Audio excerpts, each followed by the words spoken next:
तो चलिए शुरू करते हैं। आज के इस वीडियो में हम घटना चक्र पूर्वावलोकन भारतीय राज्य व्यवस्था के अंतर्गत संसदीय समितियां एवं उससे संबंधित प्रश्नों को देखेंगे।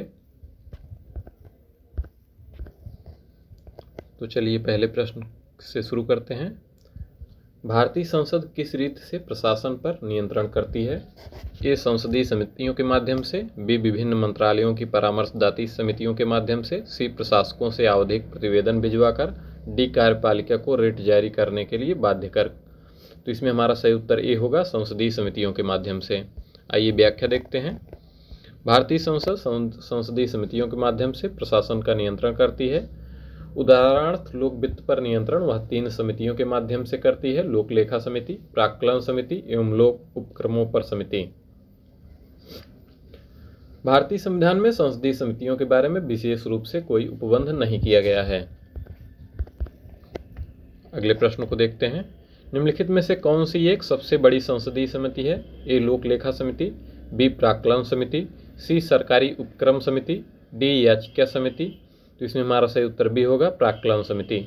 आइए अब इसकी व्याख्या देखते हैं। प्राक्कलन समिति संसद की सबसे बड़ी समिति है। संसद का बहुत सा काम समितियों द्वारा निपटाया जाता है, जिन्हें संसदीय समितियां कहते हैं। संसदीय समिति से तात्पर्य उस समिति से है जो सदन या सदनों द्वारा नियुक्त या निर्वाचित की जाती है अथवा अध्यक्ष या सभापति द्वारा नाम निर्देशित की जाती है तथा अपना प्रतिवेदन सदन को या अध्यक्ष या सभापति को प्रस्तुत करती है। अपनी प्रकृति के अनुसार संसदीय समितियां 2 प्रकार की होती हैं: अस्थायी समितियां एवं तदर्थ समितियां। तो आइए देखते हैं। लोक लेखा समिति दोनों सदनों द्वारा निर्वाचित कुल 22 सदस्य इस समिति के सदस्य होते हैं, जिसमें 15 सदस्य लोकसभा से और 7 सदस्य राज्यसभा से आते हैं। यह समिति भारत सरकार के विनियोग लेखा और उन पर नियंत्रक तथा महालेखा परीक्षक के प्रतिवेदन की जांच करती है। इस समिति का कार्यकाल 1 वर्ष का होता है। प्राक्कलन समिति इस समिति में सदस्यों की संख्या 30 होती है। इसके सदस्य केवल लोकसभा द्वारा निर्वाचित होते हैं। इसका कार्यकाल 1 वर्ष का होता है। प्राक्कलन समिति यह बताती है कि प्राक्कलनों में निहित नीति के अनुरूप क्या मितव्ययिता बरती जा रही है तथा संगठन, कार्यकुशलता और प्रशासन में क्या सुधार किए जा सकते हैं।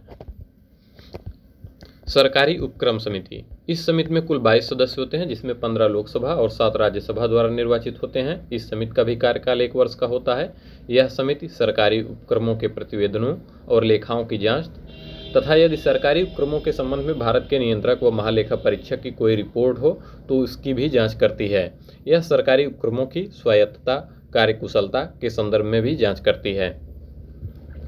उपर्युक्त तीनों समितियां सार्वजनिक व्यय पर संसदीय नियंत्रण का अंग हैं, जबकि भारत का नियंत्रक व महालेखा परीक्षक संघ तथा राज्य दोनों के लेखाओं का परीक्षण का कार्य करता है।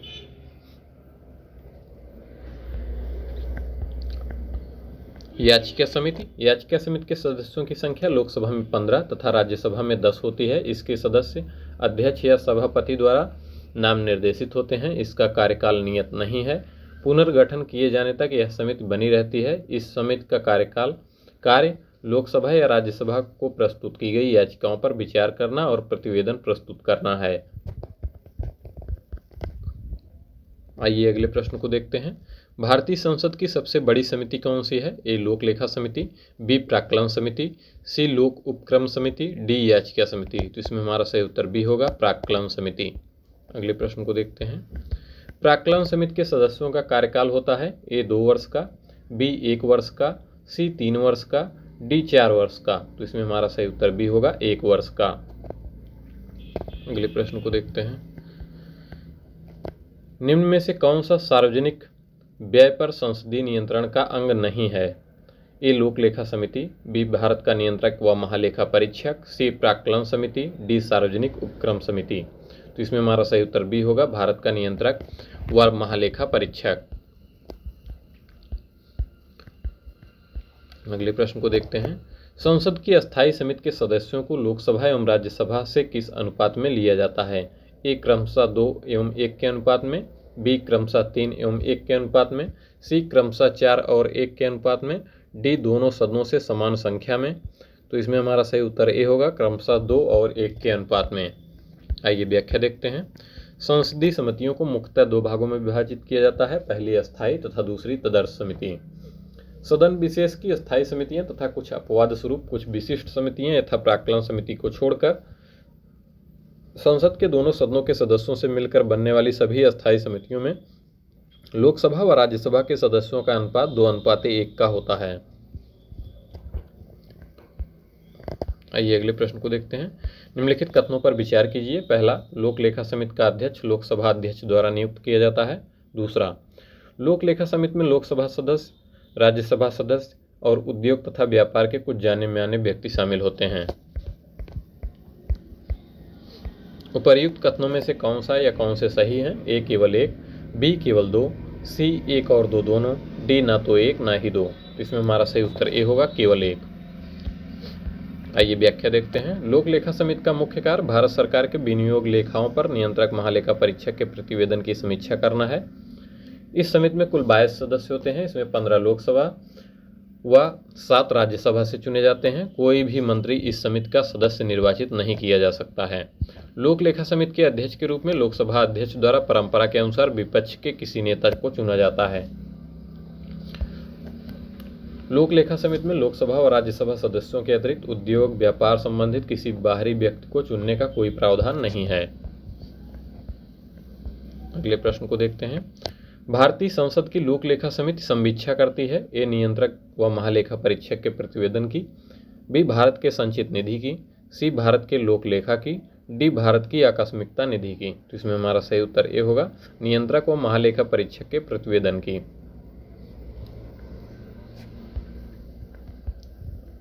अगले प्रश्न को देखते हैं। निम्न कथनों पर विचार कीजिए। पहला, लोक लेखा तथा सार्वजनिक उपक्रमों की समितियां से राज्यसभा से सदस्य भी संबंधित होते हैं, जबकि प्राक्कलन समिति के लिए सदस्य केवल लोकसभा से ही लिए जाते हैं। दूसरा, संसदीय कार्य मंत्रालय कुल मिलाकर संसदीय कार्यों की मंत्रिमंडलीय समिति के निर्देशन में कार्य करता है। तीसरा, विभिन्न मंत्रालयों में भारत सरकार द्वारा गठित समितियां परिषदों, मंडलों एवं आयोगों के सदस्यों को संसदीय कार्य मंत्री नामित करता है। इनमें से कौन से कथन सत्य हैं? ए 1 और 2, बी 2 और 3, सी 1 और 3, डी 1, 2 और 3। तो इसमें हमारा सही उत्तर डी होगा, 1, 2 और 3, यानी सभी कथन सही हैं।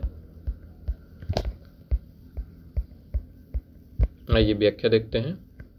लोक लेखा समिति एवं सार्वजनिक उपक्रमों की समिति में लोकसभा राज्यसभा दोनों के सदस्य 15 लोकसभा एवं 7 राज्यसभा से होते हैं, जबकि प्राक्कलन समिति या आकलन समिति में केवल लोकसभा से 30 सदस्य चुने जाते हैं। संसद के दोनों सदनों में सरकारी कार्य को समन्वित करने और तत्संबंधी व्यवस्था की जिम्मेदारी संसदीय कार्य मंत्रालय को सौंपी गई है, जो कि कुल मिलाकर संसदीय कार्यों की मंत्रिमंडलीय समिति के समग्र निर्देशन में कार्य करता है। संसदीय कार्य मंत्रालय ही संसद सदस्यों को भारत सरकार द्वारा विभिन्न मंत्रालयों में स्थापित समितियों, परिषदों, बोर्डों और आयोगों में मनोनीत करता है।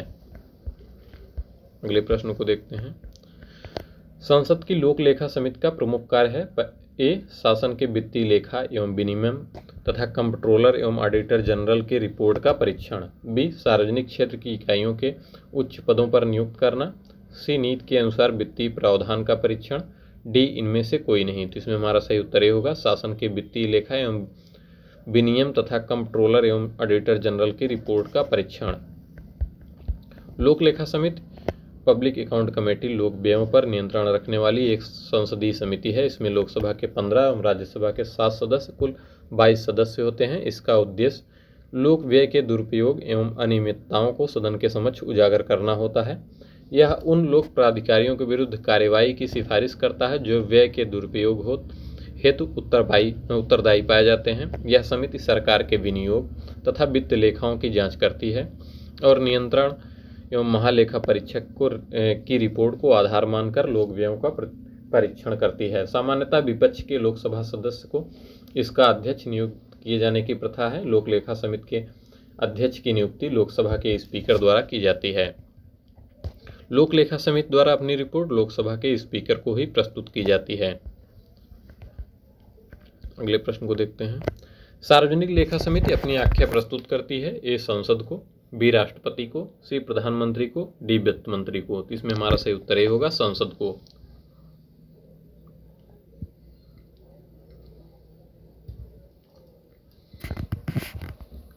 अगले प्रश्न को देखते हैं। लोक लेखा समिति अपनी रिपोर्ट प्रस्तुत करती है ए नियंत्रक एवं महालेखा परीक्षक को, बी लोकसभा के स्पीकर को, सी संसदीय मामलों के मंत्री को, डी भारत के राष्ट्रपति को। तो इसमें हमारा सही उत्तर बी होगा, लोकसभा स्पीकर को। आइए अगले प्रश्न को देखते हैं। लोक लेखा समिति की रिपोर्ट प्रस्तुत की जाती है ए लोकसभा में, बी राष्ट्रपति कार्यालय में, सी वित्त मंत्रालय में, डी प्रधानमंत्री कार्यालय में। तो इसका सही उत्तर ए होगा, लोकसभा में। अगले प्रश्न को देखते हैं। लोक लेखा समिति में निम्नलिखित सदस्य होते हैं, दिए गए कूट से सही उत्तर चुनिए। ए 11 लोकसभा, 5 राज्यसभा, मिलाकर कुल 16, बी 15 लोकसभा, 7 राज्यसभा, कुल 22, सी 10 लोकसभा, 5 राज्यसभा, कुल 15, डी 17 लोकसभा, 10 राज्यसभा, कुल 27। तो इसमें हमारा सही उत्तर बी होगा, 15 लोकसभा एवं 7 राज्यसभा से मिलाकर 22 सदस्य होते हैं। अगले प्रश्न को देखते हैं। निम्नलिखित कथनों पर विचार कीजिए। लोक लेखा की संसदीय समिति, पहला, लोकसभा के अधिकतम 25 सदस्यों से गठित होती है। दूसरा, सरकार के विनियोग तथा वित्त लेखाओं की जांच करती है। तीसरा, भारत के नियंत्रक महालेखा परीक्षक की रिपोर्ट की जांच करती है। उपर्युक्त कथनों में से कौन सा या कौन से सही हैं? ए केवल 1, बी केवल 2 और 3, सी केवल 3, डी 1, 2 और 3। तो इसमें हमारा सही उत्तर बी होगा, केवल 2 और 3।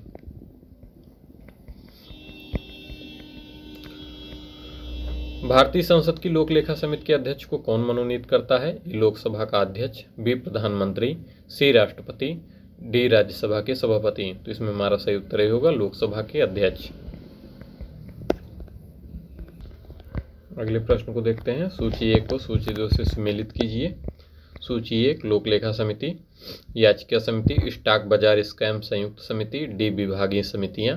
सूची 2 में तदर्थ समिति, स्टैंडिंग समिति, वित्तीय समिति, कार्यकारी समिति दी गई है। तो इसमें हमारा ए में तीसरा हो जाएगा, लोक लेखा समिति वित्तीय समिति है। बी में चौथा हो जाएगा, याचिका समिति कार्यकारी समिति है। स्टॉक बाजार स्कैम संयुक्त समिति तदर्थ समिति है। विभागीय समितियां स्टैंडिंग समिति हो जाएगा। तो इसमें हमारा सही उत्तर सी हो जाएगा, 3, 4, 1 और 2। पुनः एक बार देख लेते हैं। लोक लेखा समिति वित्तीय समिति, याचिका समिति कार्यकारी समिति, स्टॉक बाजार स्कैम संयुक्त समिति तदर्थ समिति, विभागीय समितियां स्टैंडिंग समिति। अगले प्रश्न को देखते हैं।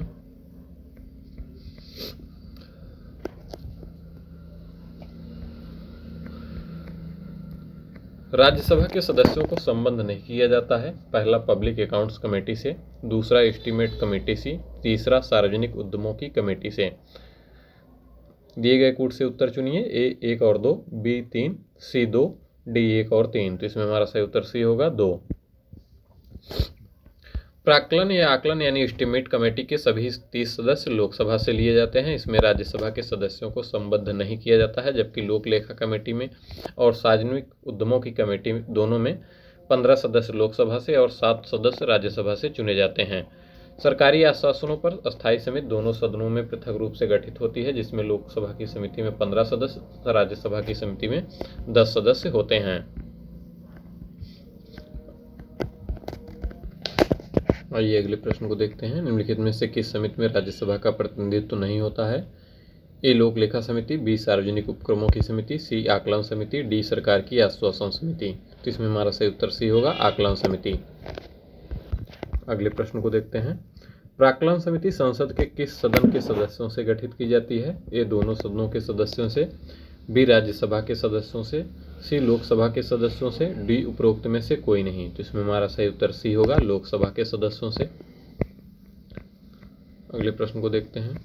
निम्नांकित में से कौन सी भारतीय संसद की वित्तीय समितियां हैं? ए प्राक्कलन समिति, बी लोक लेखा समिति, सी लोक उपक्रम समिति, डी संसद सदस्यों के वेतन तथा भत्तों संबंधी संयुक्त समिति।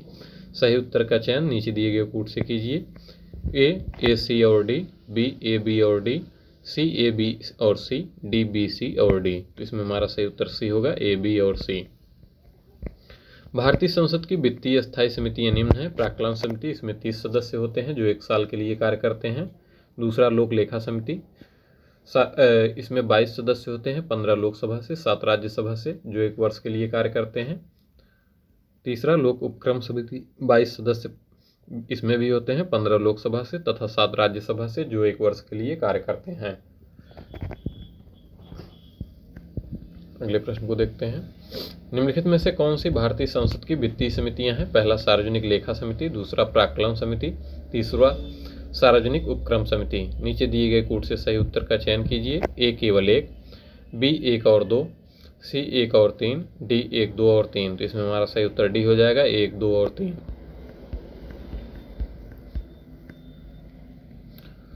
अगले प्रश्न को देखते हैं। निम्नलिखित में से कौन संसद की अस्थायी समिति नहीं है? ए लोक लेखा समिति, बी आकलन समिति, सी अनुसूचित जातियों एवं अनुसूचित जनजातियों के कल्याण समिति, डी सार्वजनिक उपक्रम समिति। इसमें कोई भी ऑप्शन सही मेल नहीं खाता है। आइए इसकी व्याख्या देखते हैं। संसदीय समितियां दो प्रकार की होती हैं, अस्थायी समितियां और तदर्थ समितियां। अस्थायी समिति में तीन मुख्य वित्तीय समितियां आकलन समिति, लोक लेखा समिति, सार्वजनिक उपक्रम समिति है। अन्य अस्थायी समितियों में जांच समिति, संवीक्षण समिति, सदन के दिन प्रतिदिन की कार्यवाही से संबंधित समिति, अनुसूचित जाति और जनजातियों के कल्याण पर समिति, सदस्यों की सुविधाओं के प्रावधानों से संबंधित समितियां आदि शामिल है। प्रश्नानुसार चारों विकल्पों में से उल्लिखित समितियां अस्थायी समितियां हैं। अगले प्रश्न को देखते हैं।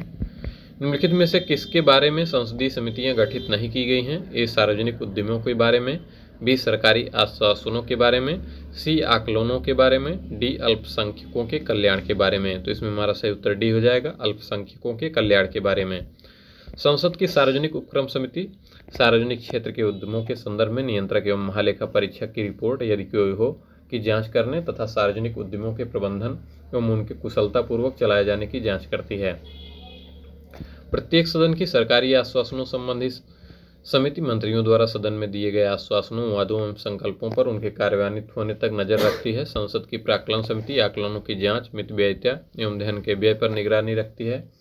अल्पसंख्यकों के कल्याण हेतु संसदीय समितियां नहीं हैं, बल्कि इसके लिए अल्पसंख्यक आयोग का गठन किया गया है। अगले प्रश्न को देखते हैं। रेलवे अंचलों के लिए संसद सदस्यों की परामर्शदात्री समिति का गठन किया जाता है। ए भारत के राष्ट्रपति द्वारा, बी रेल मंत्रालय द्वारा, सी संसदीय कार्य मंत्रालय द्वारा, डी परिवहन मंत्रालय द्वारा। तो इसमें हमारा ऑप्शन सी सही होगा, संसदीय कार्य मंत्रालय द्वारा। संसदीय कार्य मंत्रालय रेलवे के प्रत्येक जोन के लिए सलाहकारी समिति का गठन करता है। इसमें संबंधित जोन की सीमा से चुने गए सांसद सदस्य होते हैं। अगले प्रश्न को देखते हैं। 2G स्पेक्ट्रम मुद्दे की जांच करने के लिए बनाई गई संयुक्त संसदीय समिति में शामिल हैं। ए दोनों सदनों के प्रत्येक के 15-15 सदस्य, बी 20 सदस्य लोकसभा से तथा 10 सदस्य राज्यसभा से, सी 18 सदस्य लोकसभा से तथा 12 सदस्य राज्यसभा से, डी 16 सदस्य लोकसभा से तथा 14 सदस्य राज्यसभा से। तो इसमें हमारा सही ऑप्शन बी होगा, 20 सदस्य लोकसभा से तथा 10 राज्यसभा से। 2G स्पेक्ट्रम घोटाले की जांच हेतु संयुक्त संसदीय समिति के प्रस्ताव को लोकसभा द्वारा 24 फरवरी 2011 को, राज्यसभा द्वारा 1 मार्च 2011 को पारित किया गया तथा 4 मार्च 2011 को संयुक्त संसदीय समिति गठित की गई। इस संयुक्त संसदीय समिति में कुल 30 संसद सदस्य शामिल किए गए थे, जिसमें 20 लोकसभा तथा 10 राज्यसभा से थे। इस समिति के अध्यक्ष PC चाको थे। इसने अपनी रिपोर्ट अक्टूबर 2013 में तत्कालीन लोकसभा स्पीकर मीरा कुमार को सौंपी थी। अगले प्रश्न को देखते हैं। 2G स्पेक्ट्रम कांड की जांच करने हेतु बनी संसद की संयुक्त समिति का अध्यक्ष कौन है? ए मुरली मनोहर जोशी, बी PC चाको, सी AB वर्धन, डी सीताराम येचुरी। तो इसका सही उत्तर भी होगा PC चाको। अगले प्रश्न को देखते हैं। भारत के संसद के संदर्भ में निम्नलिखित में से कौन सी संसदीय समिति इसकी समीक्षा करती है और सदन को सूचित करती है? जो विनियम, नियम, उपनियम, उपविधि आदि बनाने की शक्तियां संविधान द्वारा प्रदत्त हैं या सदन द्वारा प्रत्यायोजित हैं, उनका कार्यकाल द्वारा इन प्रत्यायोजनों डेलीगेशन की परिधि के भीतर उचित प्रयोग हो रहा है। ए सरकारी आश्वासनों संबंधी समिति, बी अधीनस्थ विधान संबंधी समिति, सी नियम समिति, डी कार्य सलाहकार बिजनेस एडवाइजरी समिति। तो इसमें हमारा सही उत्तर भी होगा, अधीनस्थ विधान संबंधी समिति। अधीनस्थ या प्रत्यायोजित विधान उन नियमों, विनियमों, उपनियमों, उपविधियों आदि को कहा जाता है जो कि संसद द्वारा किसी अधीनस्थ को प्रत्यायोजित विधायी कृत्यों के अनुसरण में निर्मित किया जाता है। अधीनस्थ विधान संबंधी समिति ही सदन को सूचित करती है कि प्रत्यायोजित शक्तियों का प्रयोग प्रत्यायोजनों के परिधि के भीतर उचित रूप में हो रहा है। अगले प्रश्न को देखते हैं। भारत में दूरसंचार, बीमा, विद्युत आदि जैसे क्षेत्रों में स्वतंत्र नियामकों का पुनरीक्षण निम्नलिखित में से कौन करते हैं या करती हैं? पहला, संसद द्वारा गठित तदर्थ समितियां। दूसरा, संसदीय विभाग संबंधी स्थायी समितियां। तीसरा, वित्त आयोग। चौथा, वित्तीय क्षेत्र विधायी सुधार आयोग। पांचवां, नीति आयोग। दिए गए कूट का प्रयोग कर सही उत्तर चुनिए। ए 1 और 2, बी 1, 3 और 4, सी 3, 4 और 5, डी 2 और 5। तो इसमें हमारा सही उत्तर ए होगा, 1 और 2। भारत में दूरसंचार, बीमा, विद्युत आदि जैसे क्षेत्रों में स्वतंत्र नियामकों का पुनरीक्षण संसद द्वारा गठित तदर्थ समितियों एवं संसदीय विभागों संबंधी अस्थायी समितियां करती हैं। इनके पुनरीक्षण से वित्त आयोग, वित्तीय क्षेत्र विधायी सुधार आयोग एवं नीति आयोग संबंधित नहीं है। आज के वीडियो में बस इतना ही। अगले वीडियो में हम संसदीय अधिनियम के बारे में पढ़ेंगे। धन्यवाद।